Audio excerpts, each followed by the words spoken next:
Hello friend, welcome to friendset preparation YouTube channel. इस channel पर मैं कृष्णा आपके लिए लेके आता हूं एजुकेशनल वीडियो। इस वीडियो में हम लोग करने जा रहे हैं क्लास थर्ड की इंग्लिश की बुक मैरीगोल्ड से यूनिट 4 अ लिटिल फिश स्टोरी, और मैं करवा रहा हूं आपको इसका सेकंड पार्ट। यानी इस पार्ट में हम लोग करेंगे क्वेश्चन आंसर। इसके फर्स्ट पार्ट में हमने स्टोरी रीड किया था और स्टोरी की रीडिंग के साथ साथ मैंने आपको वर्ड मीनिंग भी एक्सप्लेन किया था। उम्मीद है आपको वो फर्स्ट पार्ट पसंद आया होगा और आपने वो वीडियो जरूर देखा होगा। अगर आपने ये फर्स्ट पार्ट मिस कर दिया है, इसका लिंक मैंने नीचे डिस्क्रिप्शन में दे रखा है, जिसपे क्लिक करके आप देख सकते हैं। अभी हम लोग करने जा रहे हैं इसका सेकंड पार्ट। चलो फिर स्टार्ट कर लेते हैं। और इसमें जो फर्स्ट टॉपिक है आपकी बुक के अंदर वो है रीडिंग इज फन। और रीडिंग इज फन के अंदर जो क्वेश्चन है वो आपकी स्क्रीन पर है। तो सबसे पहले हम लोग करेंगे क्वेश्चन नंबर 1। मैं इसे रीड करता हूं और आपको एक्सप्लेन करता हूं। How many fish are there in the sea. अब क्वेश्चन ये पूछा जा रहा है कि स्टोरी के अंदर जो फिश है कि जो नंबर्स है उसके बारे में आपसे पूछा जा रहा है कि जितने भी फिश थे उसके बारे में बताओ कि उस सी में कितने फिश थे। तो पहले आपने क्या करना है, इस क्वेश्चन को अच्छे से नोट कर लेना है। जैसे आप क्वेश्चन नोट कर लोगे उसके बाद आपको इसका आंसर लिखना है। और इसका आंसर आप कुछ इस तरह से लिख सकते हो कि there are a great many million fish in the sea. यानी इस सी के अंदर, उस समुद्र के अंदर बहुत सारे फिश थे, मिलियंस ऑफ फिश थे। यानी कि आप कह सकते हो कि उसमें बहुत ज्यादा लार्ज क्वांटिटी में मछली वगैरह उस समुद्र में रहते थे। तो ये अपना आंसर लिख सकते हो। ठीक है, तो ये क्वेश्चन नंबर 1 का आंसर हो गया। अब इसके बाद नेक्स्ट क्वेश्चन यानी क्वेश्चन नंबर 2 करेंगे हम लोग, जो आपकी ये स्क्रीन पर है। पहले एक बार इसको रीड करते हैं, समझते हैं इस क्वेश्चन में क्या पूछा जा रहा है। Why was the little fish unhappy. कि स्टोरी के अंदर जो छोटी फिश थी वो अनहैप्पी क्यों थी, दुखी क्यों थी, इसके पीछे आपको रीजन बताना है। देखो, जब भी आपके क्वेश्चन में वाई वर्ड आ जाए क्वेश्चन के अंदर, तो आपने समझ लेना है इस क्वेश्चन में आपसे रीजन पूछा जा रहा है। तो यहाँ पे अनहैप्पी होने यानी दुखी होने की वजह क्या थी छोटी मछली की, ये आपको लिखना है। तो पहले आप क्या करोगे, क्वेश्चन को नोट कर लोगे।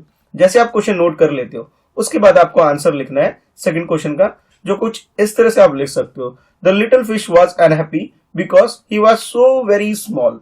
कि जो छोटी मछली थी वो बहुत ज्यादा साइज में छोटी थी, इस वजह से वो अनहैप्पी थी यानी दुखी थी। तो इसको आप एक सेंटेंस में इस तरह से लिख सकते हैं, the little fish was unhappy because he was so very small. कि वो साइज में बहुत स्मॉल थी, बहुत छोटी थी, और यही वजह थी उसके अनहैप्पी होने का। तो आप ये सेकंड क्वेश्चन का आंसर लिख सकते हो। तो आई होप आपको ये क्वेश्चन अच्छे से क्लियर हो गया होगा कि साइज की वजह से भी मछली वगैरह दुखी होती हैं। अब इसके बाद नेक्स्ट क्वेश्चन है क्वेश्चन नंबर 3। पहले हम क्वेश्चन को रीड करते हैं, समझते हैं इस क्वेश्चन में है क्या, फिर उसके अकॉर्डिंग हम लोग आंसर लिखेंगे। What happened to the fish one day. कि जितने भी मछली वगैरह वहां पर थे उसके बारे में पूछा जा रहा था कि एक दिन उन मछलियों के साथ में क्या हुआ था, ये आपको बताना है। तो again you have to write the question and that is question number 3 and then we will write the answer. तो पहले तो आप क्या करो कि वीडियो को पॉज करके अच्छे से क्वेश्चन को नोट कर लो। ठीक है, जैसे आप क्वेश्चन नोट कर लेते हो उसके बाद भी हम लोग आते हैं आंसर पे। तो इसका आंसर लिखने से पहले उम्मीद करता हूं कि आपने इसका जो क्वेश्चन नंबर 3 है इसे नोट कर लिया होगा। ठीक है, तो जैसे यहाँ पे पूछा जा रहा है कि उस दिन यानी कि एक दिन क्या हुआ था मछली के साथ, ये आपको बताना है। तो इसे भी आप आसानी से इजिली बता सकते हो कि one day the fish got trapped. कि एक दिन क्या हुआ, जितनी भी मछली वगैरह थी उनके साथ क्या हुआ, उनको किसी ने ट्रैप कर लिया था, यानी उनको किसी ने फंसा लिया था इन ए बिग नेट। एक बड़े से जाल के अंदर किसी ने उन सारी मछलियों को फंसा लिया था। तो उसी के बारे में आप लिख सकते हो, one day the fish got trapped in a big net while he was swimming in the sea with his friends. यानी कि जितनी भी मछलियां वगैरह थी और वो लोग स्विमिंग कर रहे थे, यानी वो तैर रहे थे समुद्र के अंदर, और सडनली क्या हुआ, किसी ने उन सारी मछलियों को ट्रैप कर लिया था, उन सबको फंसा लिया होगा। जैसे आप लोगों ने भी देखा होगा कि बहुत सारे लोग क्या करते हैं, फिश वगैरह को खाते हैं। तो फिश वगैरह को खाने के लिए कोई ना कोई तो फिश को पकड़ता होगा, तो उसके लिए क्या करते हैं, जाली वाली फेंकते हैं और मछलियों को फंसाते हैं और फिर उसको ट्रैप करके फंसा करके ले आते हैं। तो इन मछलियों के साथ भी ऐसा ही हुआ, किसी ने उसे ट्रैप कर लिया। तो आप इसके आंसर में लिख सकते हो, one day the fish got trapped in a big net while he was swimming in the sea with his friend. कि वो अपने दोस्तों के साथ स्विमिंग कर रहे थे और किसी ने उनको फंसा लिया। तो ये क्वेश्चन नंबर 3 का आंसर आप लोग लिख सकते हैं। अच्छा, इसके बाद यानी क्वेश्चन नंबर 3 करने के बाद नेक्स्ट है आपके लिए क्वेश्चन नंबर 4। और क्वेश्चन नंबर 4 में आपसे बोला जा रहा है, why was the fish thankful to be a little fish. और जितनी भी मछली वगैरह वहां पे थी वो सब लोग क्यों थैंक यू बोल रहे थे या थैंक्सफुल थे लिटिल फिश की। यानी कि देखो, पहले स्टार्टिंग में आपने जाना था कि जो लिटिल फिश थी वो अनहैप्पी थी क्योंकि उसकी साइज कम था।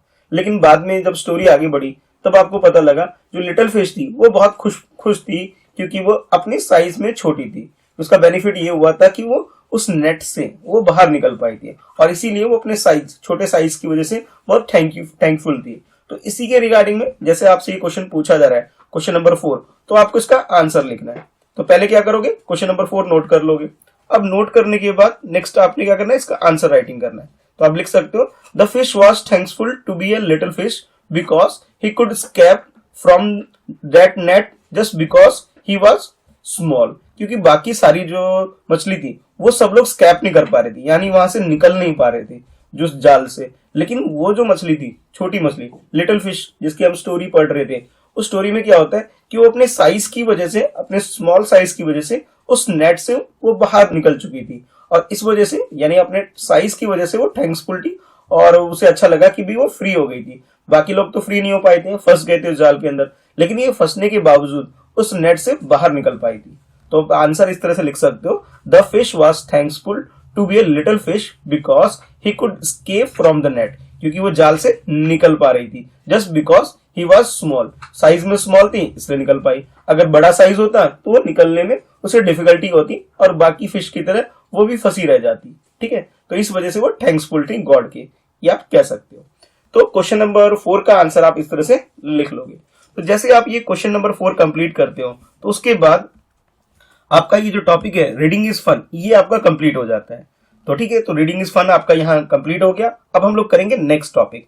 तो नेक्स्ट टॉपिक है आपके लिए टॉक टाइम, और टॉक टाइम के अंदर ये आपके सामने 2 क्वेश्चन है। ये फर्स्ट क्वेश्चन है, ये सेकंड क्वेश्चन है, यानी 2 क्वेश्चन इस टॉपिक के अंदर है। लेकिन मैं आपको एक रिमाइंड करा देता हूं कि अभी तक हम लोगों ने क्वेश्चन नंबर 4 तक कंप्लीट कर लिया है। तो नेक्स्ट जो क्वेश्चन है, यानी टॉक टाइम का जो फर्स्ट क्वेश्चन है, इसे मैं बना देता हूं क्वेश्चन नंबर 5। ठीक है, और ये जो क्वेश्चन है आपके पास सेकंड क्वेश्चन है, इसे मैं बना देता हूं क्वेश्चन नंबर 6। ठीक है, ताकि भी एक सीरियल ऑर्डर हमारे पास मेंटेन हो जाए। तो इस टॉक टाइम का जो फर्स्ट क्वेश्चन है, यानी ओवरऑल हमारा जो 5th क्वेश्चन है, इसे रीड करते हैं और समझते हैं इस क्वेश्चन में आपसे क्या पूछा जा रहा है। तो क्वेश्चन है, imagine you are a little fish, describe what you might see around you. मतलब अभी आपको ये मान के चलना है कि आप, जैसे वो छोटी मछली थी, उस टाइप की एक छोटी सी मछली आप हो। ठीक है, अब आपको डिस्क्राइब करना है, बताना है कि आपके आसपास क्या क्या चीजें होंगी, यानी छोटी मछली के साथ साथ जो भी चीजें हुई थी वो आपको इमेजिन करके अपने इस आंसर में लिख लेना है। ठीक है, तो कुछ सेंटेंस में, 4 सेंटेंस 5 सेंटेंस में आपको अपनी जो भी आप इमेजिनेशन आप कर लेते हो उसके बारे में आपको बताना है। तो first of all write the question, that is question number 5, then you have to write the answer. तो जल्दी से वीडियो को पॉज करके ये टॉपिक और ये क्वेश्चन नोट कर लो, और जैसे ये आपका कंप्लीट हो जाता है उसके बाद हम इसका आंसर कुछ इस तरह से लिख सकते हैं कि आंसर नंबर 5, ठीक है, there is water everywhere, I can see colourful plants floating around me. क्या आप ये कह सकते हो, अगर मैं suppose if I am fish, ऐसे कह सकते हो, ये if I am a little fish then I can see कि वाटर एवरीवेयर, कि देयर इज वाटर एवरीवेयर, हर जगह क्या होगा, पानी ही पानी होगा। और I can see colourful plants floating around me, और जो वाटर के अंदर जो प्लांट्स वगैरह होते हैं डिफरेंट डिफरेंट कलर के, वो मेरे साथ आसपास तैर रहे हैं पानी के अंदर, ये आपको दिखाई देगा। I have lot of colourful fish friend, और फिश के भी डिफरेंट डिफरेंट कलर होते हैं। ठीक है, कोई रेड फिश दिखती है, कोई ब्लू कलर की दिखती है, और डिफरेंट डिफरेंट कलर के फिश हमें देखने को मिलते हैं। तो आप ये कह सकते हो, अगर आप फिश हो तो आपके जो फ्रेंड होंगे वो भी फिश होंगे, और वो कैसे होंगे, कलरफुल होंगे, अलग अलग कलर के होंगे। तो आप कह सकते हो कि मेरे बहुत सारे दोस्त हैं, मछली दोस्त, और सब अलग अलग रंग के हैं। There are might big fish too, और यहाँ पे स्मॉल फिश के अलावा आपके आसपास बिग फिश यानी कि बड़ी मछली भी जरूर होंगे। I try to be away from the ones who might eat me, और आप ये कह सकते हो कि जो बिग फिश है वो क्या करती है, स्मॉल फिश को खा जाती है। तो मैं हमेशा ट्राई करती हूँ, ठीक है, I try to be away from the one who might eat me, कि इस बिग फिश में से इन सबसे मैं ट्राई करती हूँ इनसे दूर रहने की, क्योंकि अगर इनके नजदीक जाऊंगी तो ये क्या करेंगे, मुझे खा लेंगे। तो आप ये लिख सकते हो कि मैं हमेशा ट्राई करती हूँ उन लोगों से दूर जाने के लिए, उनसे बचने की कोशिश करती हूँ, नहीं तो बड़ी मछली क्या करती है, छोटी मछली को खा जाती है। तो आप ये आंसर में लिख सकते हो। तो आई होप आपको ये क्वेश्चन नंबर 5 अच्छे से क्लियर हो गया होगा। इसमें 4, 5, 6 सेंटेंस में आपको नरेट करना है कि आप क्या इमेजिनेशन करते हो, मछली बन करके क्या लगता है, क्या महसूस करते हो, ये आपको बताना है। ठीक है, तो अच्छे से क्वेश्चन नंबर 5 के आंसर नोट कर लो। ठीक है, उसके बाद आपको प्ले करके क्वेश्चन नंबर 6 नोट करना है।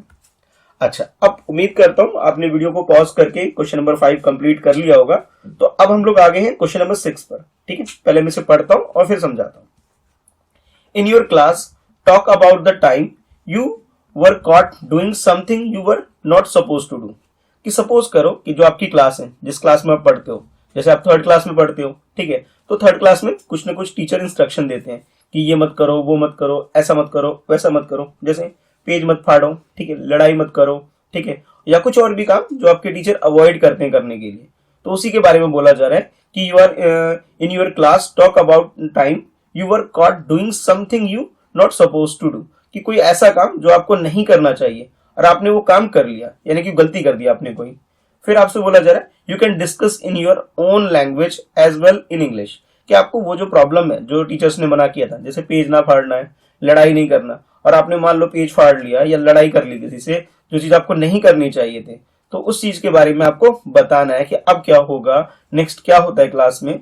जैसे कई बार होता है ना, आपके फ्रेंड्स वगैरह भी पेज वगैरह फाड़ दिए तो टीचर उसको डांट पड़ती है, या जो भी होता है, जो भी आप लोग लगता है फील करते हो, वो आपको बताना है। यानी कि इस क्वेश्चन में, क्वेश्चन नंबर 6 में भी आपको अपनी तरफ से इमेजिनेशन करके आपको बताना है कि अगर आपने कुछ गलत किया तो क्या रिस्पॉन्स होगा टीचर का, या आपके क्लासमेट जो है वो किस टाइप का रिप्लाई आपको देंगे, क्या होगा क्लास का इन्वायरमेंट, वो आपको बताना है। तो पहले आप क्या करोगे, क्वेश्चन नंबर 6 को भी नोट कर लोगे। यानी टॉक टाइम का जो सेकंड क्वेश्चन है, ओवरऑल 6 क्वेश्चन, ये आपको पहले नोट करना है। और जैसे आप नोट करोगे तो आप इसका आंसर कुछ इस तरह से लिख सकते हो कि आंसर नंबर 6 है we should say sorry for that. कि जो भी चीज हमें नहीं करना चाहिए, जो भी एक्ट जो आपको बोला गया, you are not suppose to do, कि आपको नहीं करना चाहिए, अगर आपने वो गलती कर दी है तो first of all you have to say sorry. तो उसी के बारे में लिख सकते हो we must say sorry for that, कि हमें उस चीज के लिए सॉरी बोलना चाहिए, माफी मांगनी चाहिए, पहला काम। फिर आपको नेक्स्ट करना चाहिए and we should not repeat that, और उसे हमें दोबारा कभी भी रिपीट नहीं करना चाहिए। यानी अगर आपने एक बार मिस्टेक कर दी है तो पहले तो आप सॉरी बोल दो और दोबारा उस मिस्टेक को रिपीट नहीं करना चाहिए। ठीक है, तो ये अपने आंसर में लिख सकते हो। अब चाहो तो इस आंसर को और ज्यादा बड़ा कर सकते हो और डिटेल में बता सकते हो, ठीक है, वो भी कर सकते हो। ठीक, लेकिन मैंने अभी यहाँ शॉर्ट आंसर लिखवाया, आपको वन सेंटेंस में कंप्लीट करा दिया है। लेकिन इसका आंसर बड़ा भी करके आप लिख सकते हो अपने अकॉर्डिंग, अपने एक्सपीरियंस के अकॉर्डिंग, जो चीज आपकी क्लास में होता हो उसके अकॉर्डिंग भी आंसर लिख सकते हो। तो आई होप आपको ये क्वेश्चन नंबर 6 अच्छे से क्लियर हो गया होगा, और ये जो हमारा टॉपिक है टॉक टाइम, ये भी हमारा कवर हो जाता है यहाँ से। तो टॉक टाइम के अंदर हमने ये दो क्वेश्चन यानी क्वेश्चन नंबर 5 और 6 कर लिए। अच्छा, अब इसके बाद जैसे आप इसे कंप्लीट करते हो तो नेक्स्ट टॉपिक है आपके लिए वर्ड बिल्डिंग। वर्ड बिल्डिंग के अंदर होता क्या है कि कुछ वर्ड से रिलेटेड क्वेश्चन फ्रेम किए जाते हैं। अब बेसिकली ये जो क्वेश्चन फ्रेम किए गए ये आपकी वोकैबुलरी को एनहेंस करने के लिए होते हैं। तो जैसे आपने प्रीवियस क्वेश्चन यानी क्वेश्चन नंबर 6 कंप्लीट किया है, तो ये वाला क्वेश्चन यानी वर्ड बिल्डिंग का जो फर्स्ट क्वेश्चन है ये आपके लिए क्वेश्चन नंबर 7 हो जाएगा। ठीक है, तो ये फर्स्ट की जगह में 7 लिख लेना अपनी नोटबुक में और इस क्वेश्चन को नोट कर लेना। अब मैं क्वेश्चन को पढ़ के आपको समझाता हूं कि इस क्वेश्चन में करना क्या है। तो क्वेश्चन में आपसे बोला जा रहा है look at the pattern and fill in the blank. ये जो पैटर्न बना हुआ है, ठीक है, वर्ड पैटर्न, इसको फॉलो करके आपको इसको आंसर को फिल करना है। तो first of all you have to write the question, और जैसे आप क्वेश्चन लिख लेते हो उसके बाद आपको आंसर लिखना है। अब आंसर में क्या वो पढ़ते हैं। जैसे वर्ड है लुक, तो लुक का क्या होता है, लुक्ड, इन्होंने बताया, यानी इसका पास्ट टेंस किया हुआ है। तो इसी तरह से बाकी जितने भी हैं, ठीक है, पिक, बाक, वांट, टॉक, विश, पुल, हेल्प, इन सब के आपको पास्ट टेंस करने हैं।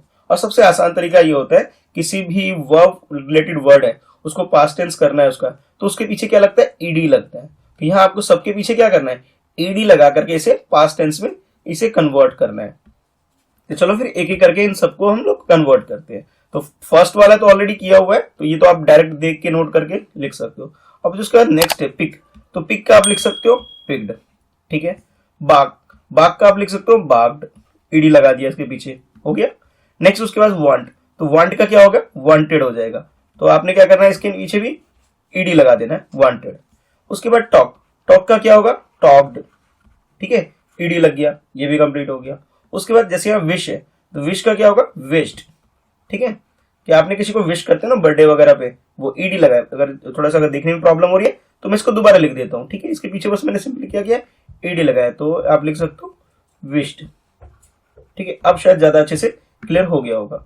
उसके बाद नेक्स्ट है पुल, तो पुल का पास्ट टेंस क्या होगा, पुल्ड, ठीक। और उसके बाद हेल्प, तो हेल्प का पास्ट टेंस क्या होगा, हेल्प्ड। तो ये जितने भी वर्ड आपको गिवन है इन सब के आपको पास्ट टेंस करने थे और सबके पीछे क्या लगाना था, ईडी लगाना था। ठीक है, तो क्वेश्चन नंबर 7 आप ये कंप्लीट कर सकते हो इस तरह से। अच्छा, जैसे आपका ये क्वेश्चन नंबर 7 कंप्लीट हो जाता है उसके बाद वर्ड बिल्डिंग का सेकंड क्वेश्चन आता है और ओवरऑल आपका 7 क्वेश्चन के बाद क्या होगा, 8 क्वेश्चन होगा जो ये आपके स्क्रीन पर है। ठीक है, तो मैं यहाँ कट करके सेकंड को इसे कर देता हूँ, क्वेश्चन नंबर 8 कर देता हूँ।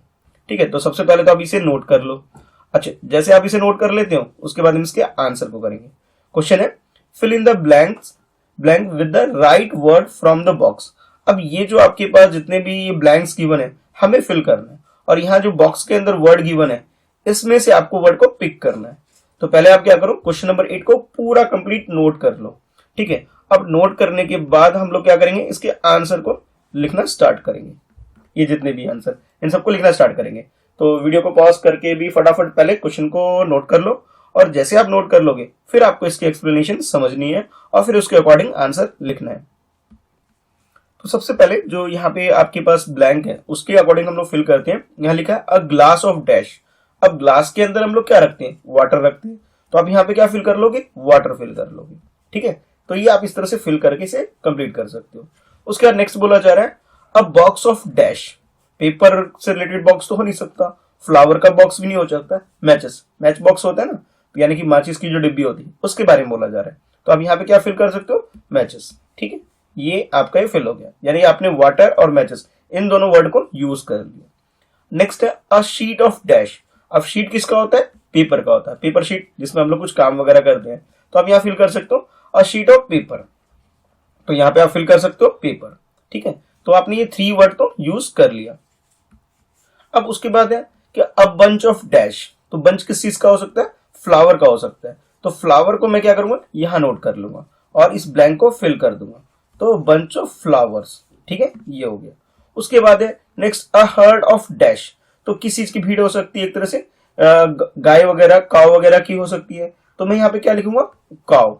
तो आप ये आंसर में लिख सकते हो काव। और फाइनली लास्ट में क्या एक वर्ड बच गया, वोल्फ बच गया। तो वोल्फ को आप इधर लास्ट में फिल कर सकते हो, अ पैक ऑफ वोल्फ। ठीक है, तो इस तरह से आपने क्या करना है, ये जो फिल इन दी ब्लैंक वाला जो क्वेश्चन है यानी क्वेश्चन नंबर 8 है, इसको आपको कंप्लीट कर लेना है।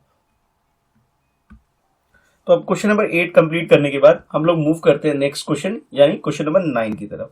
तो वर्ड बिल्डिंग के अंदर जो थर्ड क्वेश्चन है आपके पास, थर्ड तो नहीं है, उसके बाद जो नेक्स्ट क्वेश्चन है आपका टॉपिक हो जाएगा लेट्स राइट। और इसके अंदर जो क्वेश्चन है आपके लिए यानी ओवरऑल जैसे अगर मैं बात करूं कि ये 8 क्वेश्चन था तो ये आपके लिए क्या हो जाएगा, क्वेश्चन नंबर 9 हो जाएगा।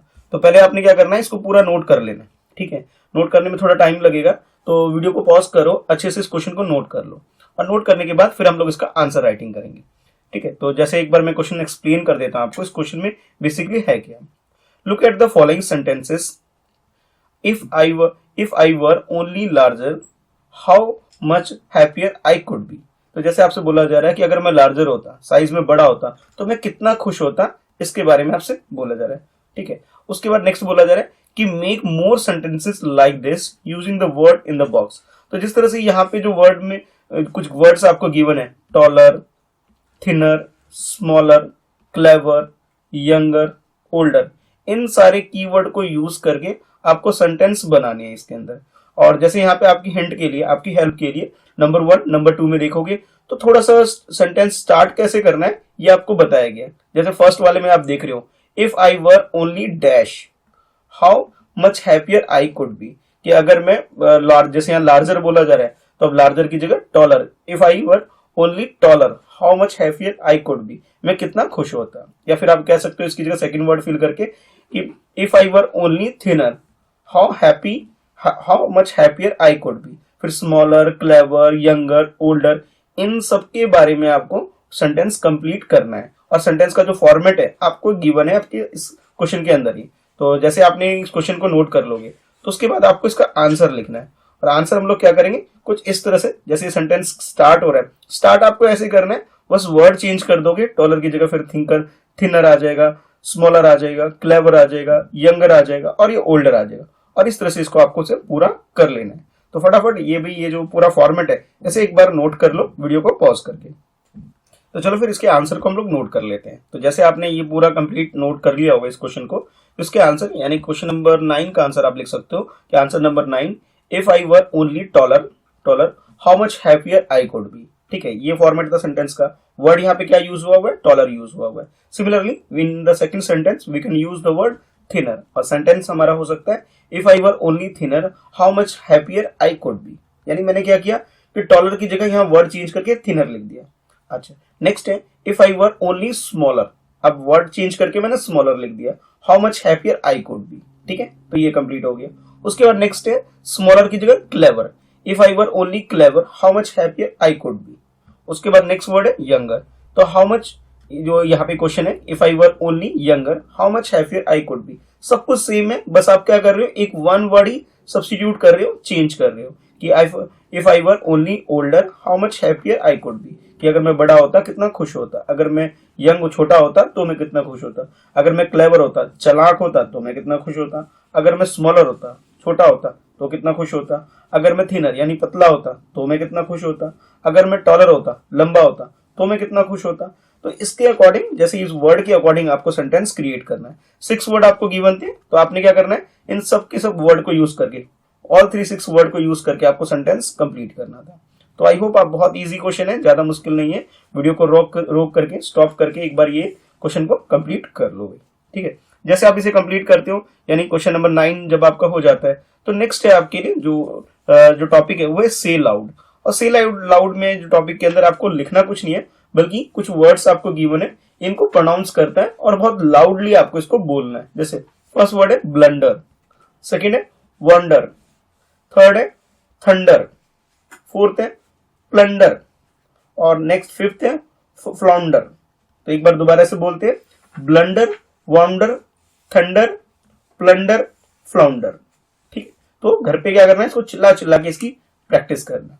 और उसके बाद नेक्स्ट टॉपिक है आपके पास सॉन्ग टाइम, कि आपके पास कुछ लाइंस गिवन है, पोएम गिवन है कह सकते हो, या फिर आप कह सकते हो एक गाना सॉन्ग गिवन है।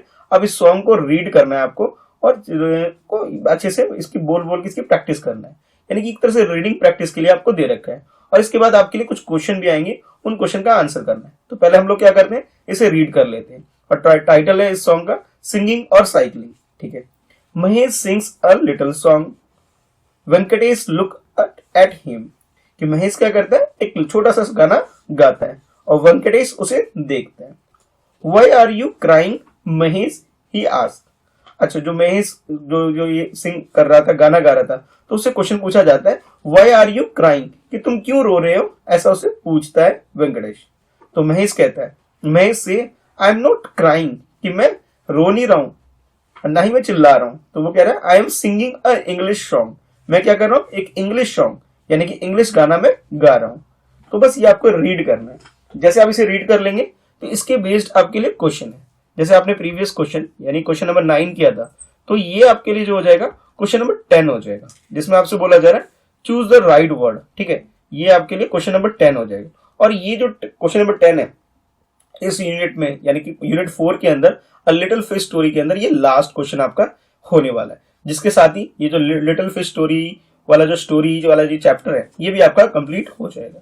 तो जैसे इसमें आप देख सकते हो क्वेश्चन है चूज द राइट वर्ड्स, कि आपको इस ब्लैंक के अंदर राइट वर्ड चूज करके इसे फिल करना है। जैसे अभी आपने ये रीड किया, इससे रिलेटेड वेंकटेश और महेश से रिलेटेड ये छोटा सा जो पोएम कह लो, छोटा सा सॉन्ग कह लो, इसको आपको यूज करके इसमें से जो भी आपने समझा इसके अकॉर्डिंग आपको यहाँ पे आंसर में फिल करना है। तो आप क्या करो, क्वेश्चन नंबर 10 को अच्छे से नोट कर लो पहले। और जैसे आप नोट कर लेते हो तो देखो हर एक ब्लैंक के साथ में आपको ऑप्शन भी गिवन है, 2 word, long little, looks shout, crying laughing, singing saying, Telugu English, ये आपको मेंशन है। आपको इनमें से चूज करके लिखना है। अगर आपने इसे ठीक से रीड किया है तो बहुत इजीली आप इसको अच्छे से कर सकते हो। तो अगर ठीक से रीड नहीं किया है, एक बार अच्छे से पहले रीड कर लेना और उसके बाद अपना आंसर लिख सकते हो। जैसे फर्स्ट सेंटेंस है, Mahesh sings a dash song, तो महेश ने जो गाना गाया था कैसा था, लॉन्ग था या शॉर्ट था, उसके अकॉर्डिंग बताना है। तो लॉन्ग तो नहीं था, लिटिल सॉन्ग था, तो अब शॉर्ट सॉन्ग था, तो आप कह सकते हो लिटिल, LITTLE लिटिल। तो आपने यहाँ पे फर्स्ट में क्या करना है, लिटिल फिल कर देना है। उसके बाद नेक्स्ट आप सेकंड में बोला जा रहा है वेंकटेश डैश एट हिम, तो वेंकटेश उसके ऊपर क्या करता है, उसे देखता है या शाउट करता है, लुक्स और शाउट। तो आप कहोगे सर शाउट तो नहीं कर रहा था, वो क्या कर रहा था, देख रहा था। तो यहाँ पे क्या आ जाएगा, लुक्स। तो आप यहाँ पे फिल कर दोगे लुक्स। ठीक है, ये सेकंड हो गया। अब थर्ड में आपसे बोला जा रहा है Venkatesh thinks Mahesh is dash crying और लाफिंग। वो क्राई कर रहा था या लाफ कर रहा था, ये आपको फिल करना है। तो जैसे वेंकटेश ने जब उसे देखा था कि वो गाना गा रहा था तो उसे ऐसा लग रहा था ये क्या कर रहा है, क्राई कर रहा है। क्राइंग जो वर्ड है ये करेक्ट हो जाएगा हमारे लिए। तो हम लोग क्या करेंगे, क्राइंग को फिल कर लेंगे इस ब्लैंक के अंदर। ठीक है, तो बस इस तरह से करके ये आपका कंप्लीट हो गया। और नेक्स्ट है फोर्थ नंबर पे। तो महेश फिर रिप्लाई करता है उसे, क्या रिप्लाई करता है कि भाई मैं तो गाना गा रहा हूं, है ना, ऐसा उसने बोला था। तो अब यहाँ पे जैसे है Mahesh is dash a song, तो सिंगिंग सॉन्ग था या सेइंग सॉन्ग।